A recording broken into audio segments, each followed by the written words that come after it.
Shalom saudara yang dikasihi Tuhan Yesus Kristus. Selamat pagi, selamat berjumpa dalam renungan pada pagi hari ini. Doa dan harapan saya saudara semua ada dalam keadaan yang baik, penuh sukacita dan berkat-berkat Tuhan. Sebelum kita mendengarkan renungan firman Tuhan, mari sama-sama kita berdoa.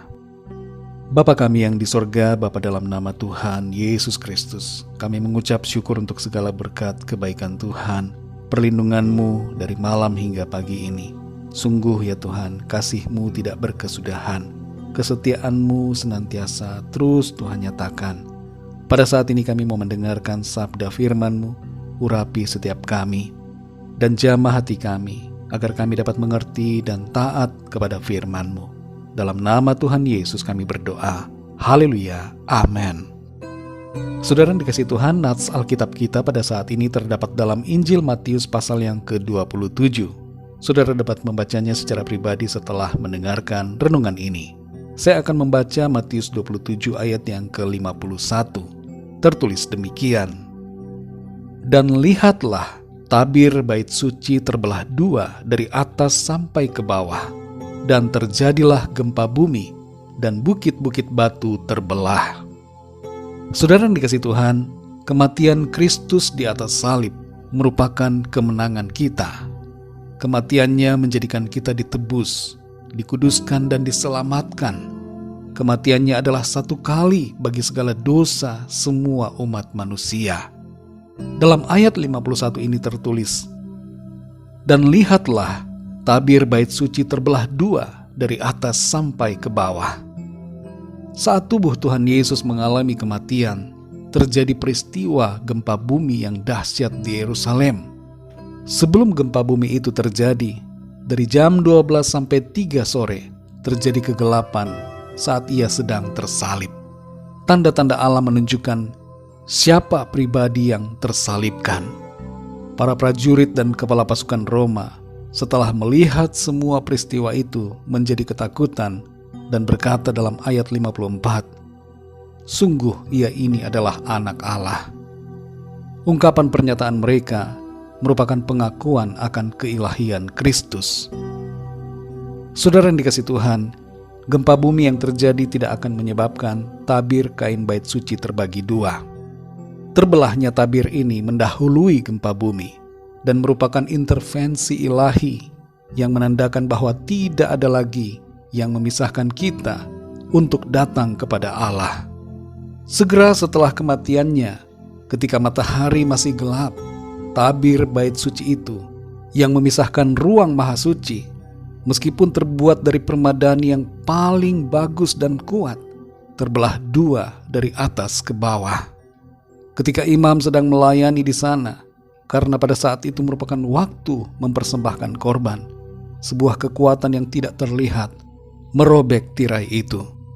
Melalui peristiwa ini, saudara, Tuhan memberikan suatu tanda di mana pemisah itu telah ditiadakan, sehingga setiap orang dapat masuk ke tahta kudusnya, karena Kristus telah menjadi imam besar agung yang membuka jalan melalui korban tubuh dan darahnya sendiri bagi semua orang yang mau percaya untuk masuk ke tempat yang paling suci. Saudara yang dikasihi Tuhan, apa yang menjadi makna dari terbelahnya tabir bait suci ini adalah, pertama, semua dosa manusia telah dihapuskan. Selubung yang memisahkan ruang kudus dengan ruang maha kudus, yang hanya bisa dimasuki imam besar setahun sekali untuk mengadakan penebusan bagi dosa-dosa umat, telah ditiadakan oleh pengorbanan Kristus di atas salib yang menghapuskan dosa seluruh dunia. Namun saudara, karunia penebusan ini hanya akan dimiliki bagi orang-orang yang mau percaya. Yang kedua, tidak ada lagi penghalang untuk datang pada Tuhan.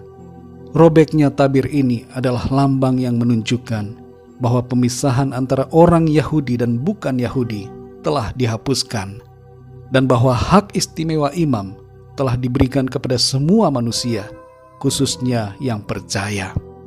Saudara dan saya adalah imamat yang rajani, bangsa yang terpilih, umat kepunyaan Allah sendiri. Setiap orang mulai sekarang memiliki akses ke tahta kasih karunia oleh karena Tuhan Yesus. Yang ketiga, saudara, Jangan takut untuk masuk ke dalam hadirat Tuhan. Kita semua tidak lagi memerlukan imam-imam secara lahiriah yang mewakili kita untuk datang kepada Tuhan dalam ibadah kita, dalam doa-doa kita, karena Kristus telah menjadi imam besar agung yang membuka jalan bagi kita. Dalam Ibrani 10 ayat 20 tertulis, karena ia telah membuka jalan yang baru dan yang hidup bagi kita melalui tabir, yaitu dirinya sendiri. Saudara yang dikasihi Tuhan, Tuhan begitu dekat dengan saudara dan saya.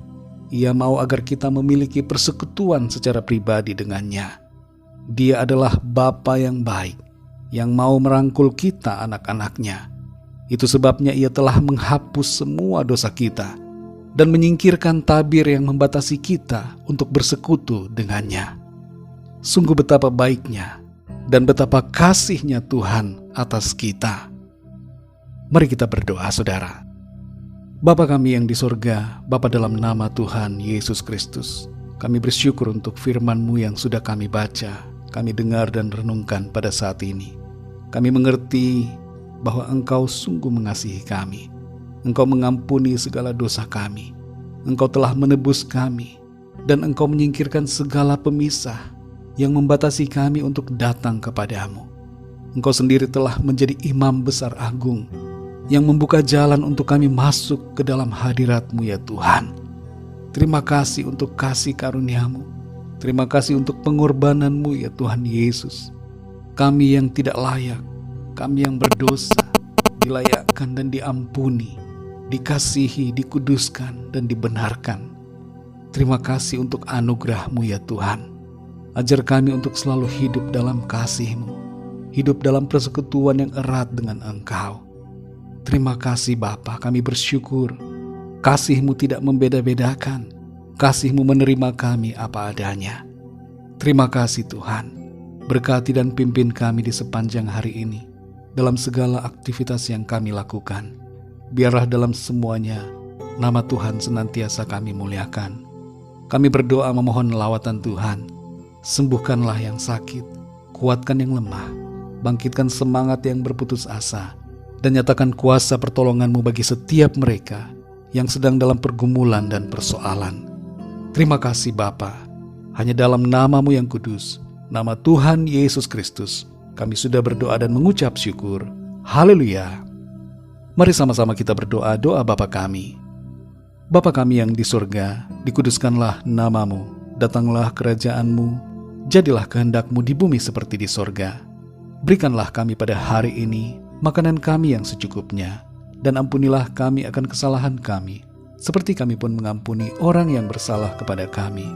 Dan janganlah membawa kami ke dalam pencobaan, tetapi lepaskanlah kami daripada yang jahat. Karena Engkaulah yang mempunyai kerajaan, dan kuasa dan kemuliaan, sampai selama-lamanya. Amin. Terimalah berkat Tuhan. Tuhan memberkati engkau dan melindungi engkau. Tuhan menyinari engkau dengan wajah-Nya dan memberikan kasih karunia.